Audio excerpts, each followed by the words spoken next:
नमस्कार साथियों, unique politics पे आप सभी का स्वागत है। आज इस वीडियो में हम बात करेंगे समाजवादी पार्टी और बसपा को लेकर के, और जनता के जो सवाल थे बीएसपी से, उनके जवाब बीएसपी के राष्ट्रीय अध्यक्ष मायावती जी ने देना शुरू कर दिए हैं। और ये वो सवाल हैं जिनकी वजह से समाजवादी पार्टी को 2022 में और 2024 में फ़ायदा मिला। जितनी सक्रिय मायावती जी 2024 के चुनाव के बाद हैं और जनता के बीच में अब पकड़ बना रही हैं, अगर शायद वो पकड़ पहले हो जाती, ये जनता कह रही है, तो परिणाम 2024 का भी कुछ और होते और 22 के भी कुछ और होते हैं। क्योंकि जो बीएसपी का जनाधार है, जो बीएसपी पार्टी है, उतनी समाजवादी पार्टी या और क्षेत्रीय पार्टी नहीं है। तो राष्ट्रीय पार्टी बीएसपी है। तो 2024 में और 2022 में किन सवालों के जवाब जनता को नहीं मिलते, जिसकी वजह से समाजवादी पार्टी को फ़ायदा हुआ और उन्होंने फ़ायदा उठाया भी है, इस पर हम चर्चा करने वाले हैं। आपने सुना कि बहन जी ने ट्वीट में पोस्ट पर, एक्स पोस्ट पर उन्होंने कहा कि किस तरह से हमने गठबंधन तोड़ा समाजवादी पार्टी के साथ, क्या कारण थे, क्या रीज़न थे, अभी क्लियर कर दिया गया है। तो साथियों, 2019 में लोकसभा के चुनाव हुए, जिसमें समाजवादी पार्टी 5 सीट और 10 सीटें बीएसपी की आई थी। बताया जा रहा था कि इस गठबंधन से फ़ायदा बीएसपी को हुआ था। इतनी पुरानी दुश्मनी को भूल करके 2019 में गठबंधन हुआ और गठबंधन बाद में मायावती जी ने तोड़ा। इस तरह से प्रचार प्रसार समाजवादी पार्टी के लोगों ने किया था कि हम नहीं चाहते थे गठबंधन तोड़ना, बसपा ने तोड़ा गठबंधन और बसपा को फ़ायदा मिला, उसके बाद गठबंधन तोड़ दिया। इस तरह की राजनीति जिस तरह से की थी समाजवादी पार्टी के जो कार्यकर्ता थे या अखिलेश यादव, तो उसका फ़ायदा उनको मिला था। लेकिन असल वजह जो थी वो अब बताई गई है कि गठबंधन इसलिए टूटा था। सोचने वाली बात यह है कि 2014 में 5 सीटें समाजवादी पार्टी की आई थी अकेले दम पे अपने, और बीएसपी अकेले अपने दम पर चुनाव लड़ी थी, तब 0 आई थी। लेकिन वोट बैंक बड़ा अच्छा था। सीटें हमने बताया कि 34 सीटें ऐसी थी जिसमें सेकंड नंबर पर रही थी वो, और वोट प्रतिशत जो था वो भी अच्छा था। गठबंधन होने के बाद, समाजवादी पार्टी के गठबंधन होने के बाद अखिलेश यादव ये सोच रहे थे कि फ़ायदा मिलेगा। भाई, जहां 34 सीटों पर बीएसपी और समाजवादी पार्टी 5 सीटें अपने दम पर ले आई, तो समाजवादी पार्टी मिलकर और बसपा मिलकर अखिलेश यादव का फ़ायदा हो जाएगा। ये उनकी सोच थी, वो चाहते थे कि ऐसा हो, लेकिन ऐसा हुआ नहीं और फ़ायदा बीएसपी को मिला। और बीएसपी को फ़ायदा कैसे मिला? क्योंकि जो मुस्लिम, जहाँ पे हमने बताया सेकंड नंबर पे 34 सीटें ऐसी थी जहाँ सेकंड नंबर पे बीएसपी थी, तो वहाँ पर मुसलमानों का वोट जुड़ा, यादव वोट घट गया और यादव वोट समाजवादी पर भी नहीं गया और बीएसपी के साथ भी नहीं गया, वो बीजेपी के साथ चला गया था। 2019 की बात हम कर रहे हैं। तो 5 सीट आने के बाद समाजवादी पार्टी के राष्ट्रीय अध्यक्ष अखिलेश यादव बड़े परेशान हुए। उस परेशानी में उन्होंने, जो बताया जा रहा है, जो हमें जानकारी मिल रही है, मायावती जी ने तो क्लियर कर दिया कि भाई हमारा फ़ोन उठाना बंद कर दिया था अखिलेश यादव ने, इसलिए गठबंधन तो हमें तोड़ना पड़ा। लेकिन और वजह भी सामने आ रही है, और वजह ये बताई जा रही है कि समाजवादी पार्टी के अध्यक्ष अखिलेश यादव, वो इस बात को लेकर तो नाराज़ थे कि 5 सीटें आ गई।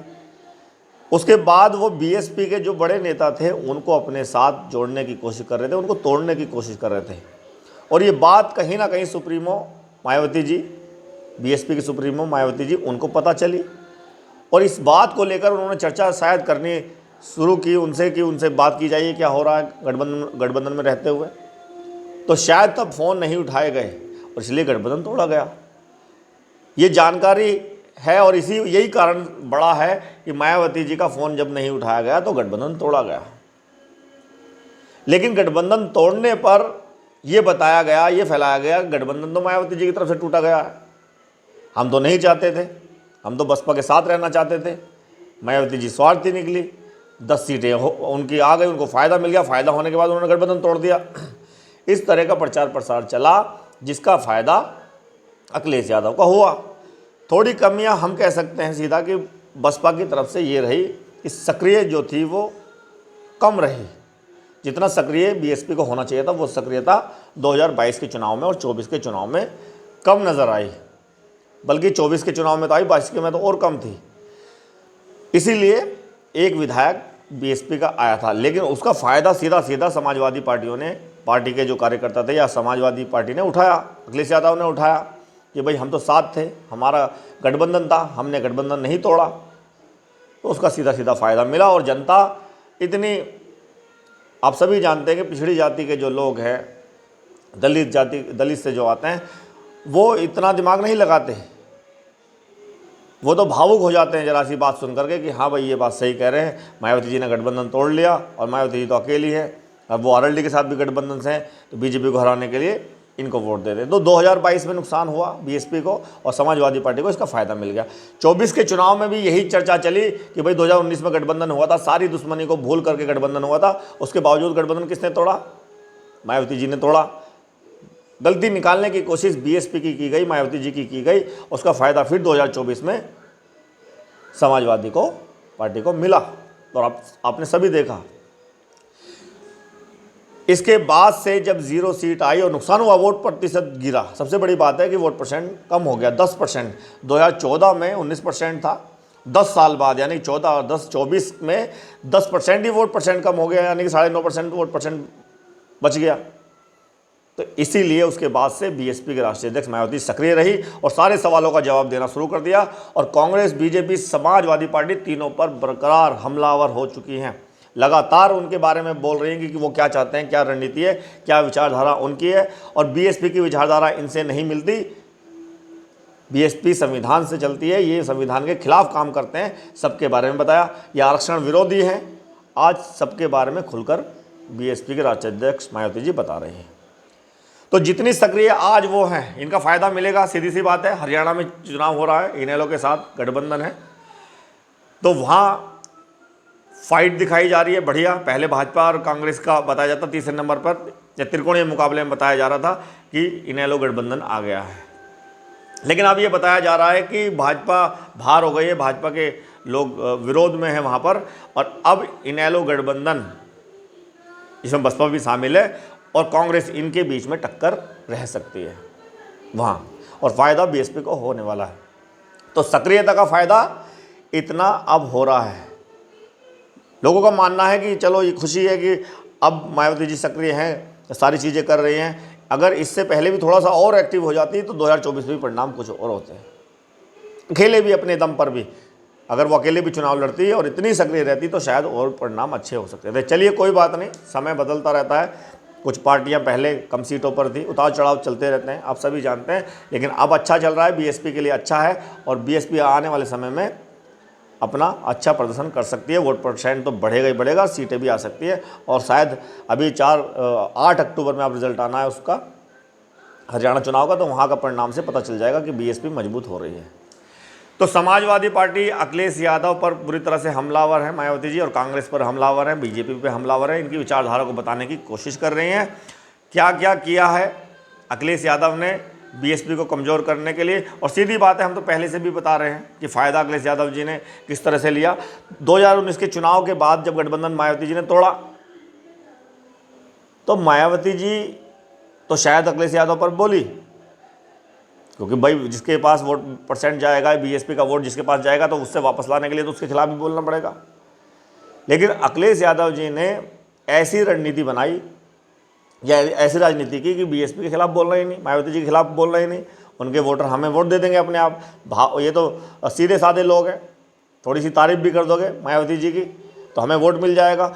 अखिलेश यादव बड़े राजनीतिज्ञ हैं, तो उन्होंने इसका फ़ायदा उठाया कि भाई दलितों को क्या चाहिए, उनकी नेता की तारीफ़ कर दो कि मायावती जी को तो हम प्रधानमंत्री बनाना चाहते थे। तो बड़ा फ़ायदा अखिलेश यादव जी ने लिया। लेकिन जब आरक्षण की बात आई तो उन्होंने अपने कार्यकाल में प्रमोशन में आरक्षण का जो बिल था उसको फाड़ा उन्होंने, और डिमोशन भी किया था 1.25 लाख लोगों का, दलितों का।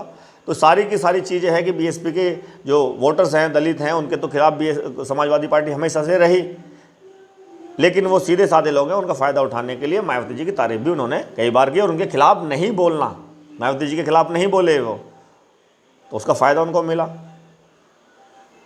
तो ये अब लोगों को समझना है कि कौन तुम्हारा अपना है, कौन नहीं है। ये मायावती जी पूरी तरह समझाने की कोशिश भी कर रहे हैं। इस पर चर्चा मैं पहले करने वाला था, मुझे टाइम नहीं मिला, इसलिए मैंने अब वीडियो बनाई। अभी 1-2 वीडियो मुझे और बनानी है।